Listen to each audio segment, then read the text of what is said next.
उत्तर प्रदेश में नगर निकाय चुनावों की तैयारियां चल रही हैं। नगर पंचायतों में जगह जगह चौपालें लग रही हैं। हर इंसान अपने अपने पसंद के प्रत्याशी की तारीफ करने में लगा है।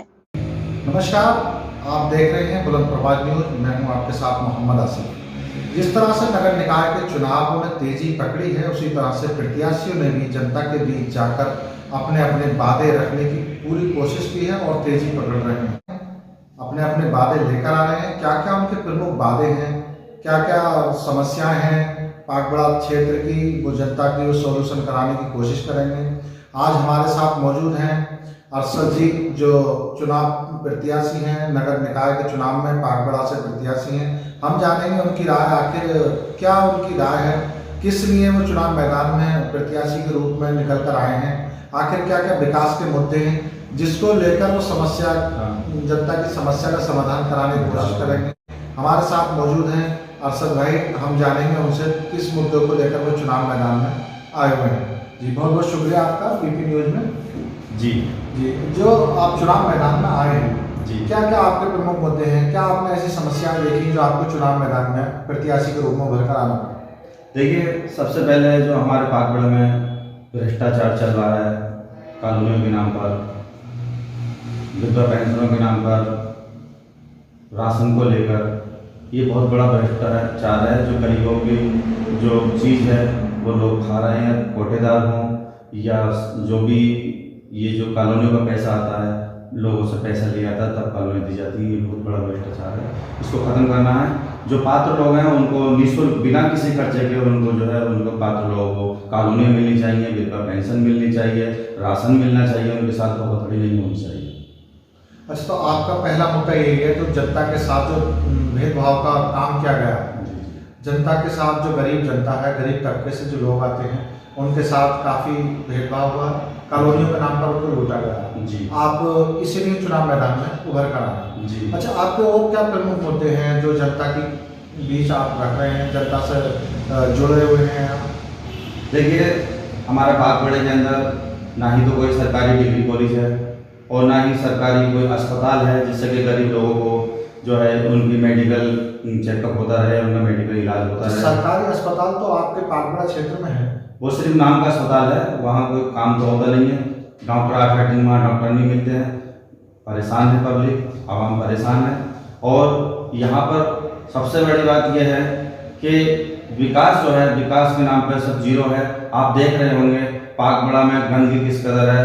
आप अगर दिल्ली रोड को देख लें, जो सर्विस रोड है, वहाँ पर 2-2 फीट गहरे गड्ढे हो चुके हैं और ऐसा लगता है पागबड़े में बाढ़ आ रही है। और वहाँ पर हादसे भी होते रहते हैं। जो हमारे यहाँ के नाले हैं वो चौक हो चुके हैं, उनका पानी का निकास नहीं है कहीं भी। और मैं ये चाहता हूँ, अल्लाह ने चाहा और समाज ने मेरा साथ दिया और समाज साथ दे भी रहा मेरा इंशाल्लाह, तो ये जो गड्ढा मुक्त सड़कें करानी है और ये नाले जो उफन रहे हैं और जो रोड में पानी भर रहा, बच्चे हमारे स्कूल जाते हैं, गिर जाते हैं, ड्रेस खराब हो जाती है, चोट लग जाती है, तो इसको भी मुक्त कराना है, पानी का रास्ता कराना है और नाले हमेशा साफ रहेंगे। अच्छा, जनता से, जैसे आप जनता के बीच जा रहे हैं जी, तो जनता अपने मुद्दे रखती है, अपने विकास के मुद्दे रखती है कि भाई हमारी ये समस्या है, हमारी ये समस्या को सोल्यूशन अगर आप कराएंगे तो हम आपके साथ हैं। जी। तो जनता ने ऐसी कौन सी समस्या रखी है जो सबसे बड़ी समस्या इस टाइम जनता की बनी हुई है, जो आपके समक्ष उन्होंने रखी कि हमारी, अगर आप ये समस्या का समाधान कराएंगे तो हम आपके साथ हैं? सबसे बड़ी समस्या मैंने आपको बता दी थी पहले भी कि लोगों ने बताया कि हमसे कॉलोनियों के नाम पे पैसे लिए गए। विधवा पेंशन अगर बनवानी है, 60 साल अगर बनवाना तो उसके लिए पैसे लिए जाते हैं। राशन उनको पूरा नहीं मिलता है, उसके साथ धांधली की जाती है। दूसरी बात, कई बहुत टाइम तक उनको लाइन लगानी पड़ती है। जो माताएं बहनें, मान लीजिए किसी को अगर राशन लेने जाना है, कोई आदमी अगर राशन लेने चला जाए तो उसको 500 रुपये मजदूरी छोड़नी होती है। लेकिन मेरा अपना सोच जब लोगों ने रखा तो मेरा जो अपना घोषणा पत्र है, मैंने उसमें कुछ बातें किए हैं जनता से। वो उसमें एक वादा यह है कि हर वार्ड में जो है, जो जितने हमारे यहाँ वार्ड है वहाँ पर कोटा दिया जाएगा। उसके साथ साथ ही हम जो है मोबाइल कोटा, यानी कि गाड़ी में जो है मशीन रख कर कोटा जो है घर घर तक पहुँचाया जाएगा, जिससे कि मजदूर को अपनी मजदूरी भी नहीं छोड़नी पड़े। और जो हमारी माँ बहनें हैं जो नहीं लेकर के आती हैं, परेशान होती है, सिर पर लेकर के आती हैं, उनको जाना भी ना पड़े, उनके घर तक राशन पहुँचे। अच्छा, ये तो बहुत अच्छी बात है आपकी। मगर एक बड़ा सवाल हो रहा है, जैसे युवा कितने % आपसे जुड़े हुए हैं और किस वजह से आपसे जुड़े हुए हैं, क्या उनके मुद्दे हैं? वो भी अपनी दिल की इच्छा लेकर आपके जी। साथ जुड़े हुए होंगे, जैसा आपने बताया था कि युवा भी मुझसे जुड़े हुए हैं, तो क्या उनके मुद्दे हैं आपको बताए होंगे? जी देखिए, युवाओं का मुद्दा यह है, यहाँ पर लगभग 35,000 बोर्ड हैं और लगभग मैं समझता हूँ 1 लाख की आबादी है। यहाँ जितना कि काफ़ी जगह थी, लोग पिछले जो प्रधान थे, चेयरमैन थे, जो हड़प गए, जो वक्त की ज़मीनें थी, ग्राम समाज की थी, तो वो सब हड़प गए, कोई किसी ने पट्टे काट दिए और बेच दिए हैं। तो मैं ये चाहता हूँ, मैंने युवा को कहा और मैंने जो घोषणा पत्र मेरा जारी हो चुका है, मैं पहले दे चुका हूँ, उसमें मैंने रखा कि पाकबड़े के लिए एक स्पोर्ट्स स्टेडियम की व्यवस्था मैं करा करके दूंगा, जिससे कि हमारे पाकबड़े से भी जो खेल के मैदान में, स्पोर्ट के मैदान में बच्चे आगे निकले और हमारे पाकबड़े का नाम रोशन करें। अच्छा, आप चाहते हैं कि पाकबड़े से भी खेल के मैदान में युवा निकले, जिससे पाकबड़े का नाम रोशन हो। बिल्कुल। वैसे भी पाकबड़े का नाम तो काफ़ी रोशन है, मगर आपकी जो इस तरह बता रहे हैं, तो युवाओं को क्या लगता है कि आप ये पूरा करा पाएंगे? बिल्कुल, उन लोगों को विश्वास है मेरे ऊपर और मैं इंशाल्लाह जो उनका मेरे ऊपर विश्वास है मैं उसको पूरा भी करूँगा। इसी के साथ में मेरी कुछ और जो वादे हैं मैंने जनता से किए हैं, जिसमें मैंने ये कहा है कि जो गरीब लोग हैं, असहाय लोग हैं, जिन उनकी अगर गरीब बेटियों की यदि शादी होती है तो उनके लिए मैरिज हॉल की फ्री व्यवस्था करा कर दी जाएगी। उनको किसी भी तरह का कोई खर्चा नहीं देना होगा, मैरिज हॉल फ्री मिलेगा।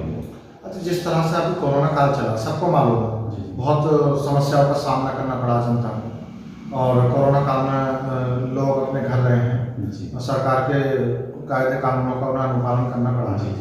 तो आपने इस वक्त में जनता की किस तरह मदद की है? देखिए, आपको मैं बता देना चाहता हूँ, आप अगर पाकबड़े में मालूम भी कर लेना, क्योंकि जब ऑक्सीजन का मैटर चल रहा था, कोरोना का ये दूसरी जो लहर थी, इसमें लोग परेशान थे, उन लोगों को ऑक्सीजन नहीं मिल रही थी। मैंने अपनी हॉस्पिटल के माध्यम से उन लोगों को जो है ऑक्सीजन की व्यवस्था करा करके दी है, और लोगों को अगर दिक्कत हुई है, अगर उनको लेटर पैड भी अगर कहीं चाहिए हुआ है, तो हमने हॉस्पिटल का लेटर भी दिया ऑक्सीजन के लिए, और यहाँ तक कि हमने अगर बेड भी फ्री में मुहैया कराए हैं, और उन लोगों को ज़्यादा से ज़्यादा हमने मेडिकल पे जो संविधान जो सभी सुविधाएँ दी हैं।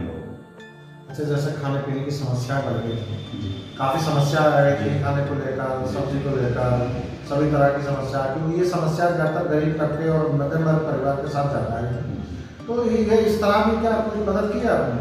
देखिए, मदद हमारे तो दीन इस्लाम में है कि मदद अगर की जाए तो अगर हम दाएं हाथ से करें तो बाएं हाथ को नहीं पता चलना चाहिए। मैंने देखा कुछ लोगों ने कोरोना काल में मदद की, और जब मदद करने जाते थे वो सामान अगर 100 रुपये का लेके आते थे, मैं समझता हूँ 1,000 रुपये की फोटो खींचने की कोशिश करते थे, उसको ऐसे साबित करना चाहते थे जैसे हम 10,000 रुपये का मान दे रहे हैं। कुछ लोग ऐसे थे जो जिनको शर्म आती है कि हम कोई चीज़ फोटो खिंचाते हुए, लोगों ने फोटो खिंचाने की वजह से नहीं दिया, लेकिन मैंने कभी भी ऐसा नहीं किया।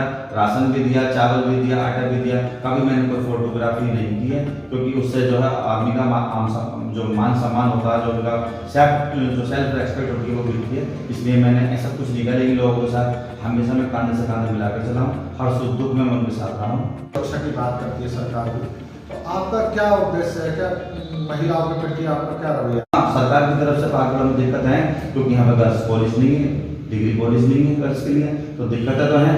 तो मैं उसी के मैंने आपसे बताया है कि आने वाले टाइम में यहाँ पे हम गर्ल्स जो है डिग्री कॉलेज बनवाएंगे इंशाल्लाह, अल्लाह ने चाहा, और जो है नारी का सम्मान और नारी की सुरक्षा का वादा भी हम पाकबड़े में कर रहे हैं। अगर सरकार कर रही, सरकार तो खैर नाकाम होती दिख रही है इन मुद्दों पर, लेकिन मैं आपसे बता रहा हूँ आपके चैनल के माध्यम से कि इंशाल्लाह आने वाले टाइम में अगर हमारा ऑल इंडिया मजलिस इत्तेहादुल मुस्लिमीन का चेयरमैन अगर बनता तो नारी का सम्मान भी होगा, नारी की सुरक्षा भी होगी।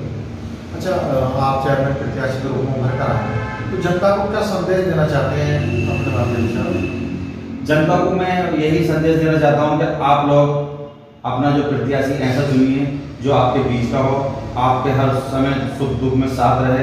ऐसा ना हो आपको जो है मोबाइल पर फोन करते रहें, उनका मोबाइल भी कैंडिडेट से ना उठ पाए, और उसको चुनिए जो आपके दुख दर्द को जानता हो, क्योंकि मैं ज़मीन से जुड़ा हूँ और लोगों के साथ रहा हूँ, मैं उनका सुख दुख जानता हूँ, क्या दर्द है, उसी के हिसाब से मैं काम करता चला रहा हूँ। मैं जिस लायक नहीं, अगर कहीं भी मुझे जनता ने बुलाया तो मैं वहाँ पहुँचा हूँ। मेरा सबसे पहला जो वादा है जनता से वो ये है नगर पंचायत पाकबड़ा में एकता को कायम रखना। दूसरा मेरा वादा है सफाई व्यवस्था को जो है पूरी तरह से अमल में लाना है, सफाई व्यवस्था का पूरा ध्यान रखना है। तीसरा मेरा यह है, नगर पंचायत पाकबड़ा में जो है एक एम्बुलेंस की व्यवस्था करनी है, जिससे कि गरीब लोगों को जो है टाइम पे जो अपने पेशेंट को ले जा सकें और उसका इलाज करा सकें। चौथा मेरा यह है, जो मैंने आपको बताया था कि राशन को मैं चाहता हूँ घर घर पहुँचवाऊँ।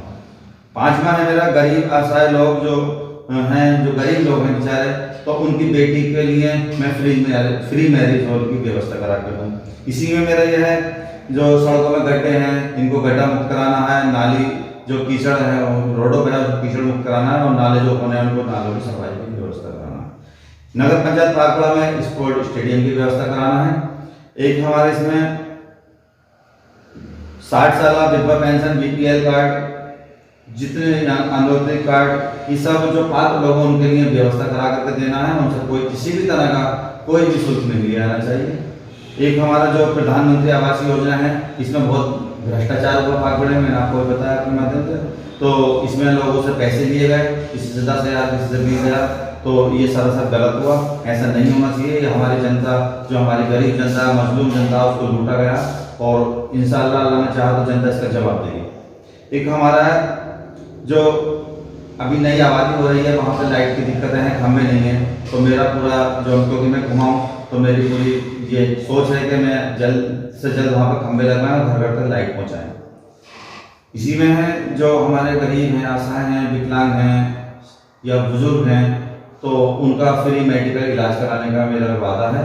और फिर मैंने जो आपको बताया था लास्ट, मेरा जो है एक और है, जो हमारे यहाँ पाकबड़े में जो मंडी लगती है मजदूरों के लिए, वो मंडी कहीं जगह रजिस्टर्ड नहीं, ना ही मजदूर रजिस्टर्ड है। मेरा ये सोच है कि आने वाले टाइम में एक मंडी बनाई जाए और मंडी रजिस्टर्ड कराई जाए, और जो मजदूर हैं, जो कारीगर वहाँ आते हैं, उनका भी मोबाइल नंबर लिया जाए, उनको भी रजिस्टर्ड किया जाए, जिससे उनको अगर वो मंडी नहीं भी आए तो मोबाइल के माध्यम से उनको बुला ली जाए, और जो है जो उनको लेकर के जाए काम कराने के लिए, तो उनको भी दिक्कत ना हो। क्योंकि मैंने सुना कभी कभी जो है किसी मजदूर को ले आए, मालिक कहीं चले जाते हैं तो वो सामान लेके चले जाते हैं, तो इससे ये घटना भी नहीं होगी। और जो हमारे मेन चौराहे हैं, पाकबड़े के मेन चौराहे, मेरी सोच है कि वहाँ पर CCTV कैमरे लगाए जाएं, जिससे जो है कोई भी क्राइम ना बढ़े और उस पर नजर रखी जाए। और एक मेरा मतलब वो है, नारी का सम्मान